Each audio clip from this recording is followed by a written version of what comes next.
Hi, I'm Kevin Pollock with the Mosby Heritage Area Association, coming to you from the final field headquarters of Union General George B. McClellan during the Civil War.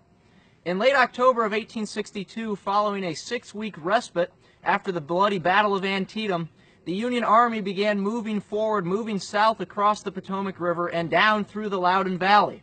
Their goal was to move south fast enough to cut off Robert E. Lee and his Confederate Army, which was behind the Blue Ridge Mountains that you see behind me on the other side in the Shenandoah Valley, and if the Union troops could move fast enough, they would get the inside track and get in a position between that Confederate Army and their own capital at Richmond.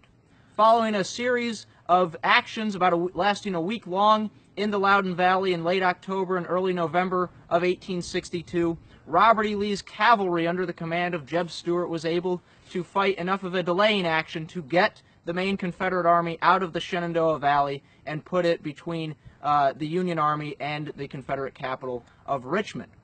Late on the night of November 7th of 1862 at about 11 p.m. on this knoll here off to my right was perched the headquarters tent of Union General George B. McClellan, the Army commander.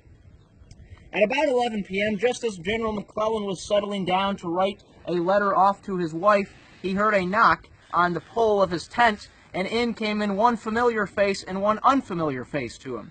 The familiar face was Union General Ambrose Burnside, and the unfamiliar face was another Union general by the name of Catherinus Buckingham that came to McClellan from the War Department in Washington, D.C. Buckingham was carrying orders with him that relieved George McClellan of command of the Army of the Potomac and turned the command over to McClellan's good friend, Union General Ambrose Burnside.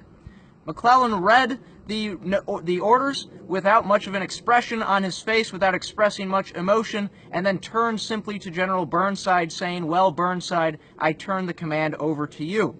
From here, McClellan and Burnside rode down to Warrenton, and for the next couple of days, McClellan and Burnside worked together to help and piece together the final Union movement that would eventually culminate in the Battle of Fredericksburg in December of 1862.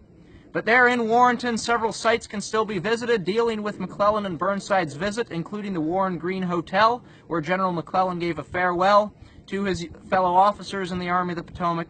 And you can also explore Warrenton, where some grand reviews took place of McClellan bidding farewell to the Union Army of the Potomac, one of the last things that he would do as a field commander during the Civil War.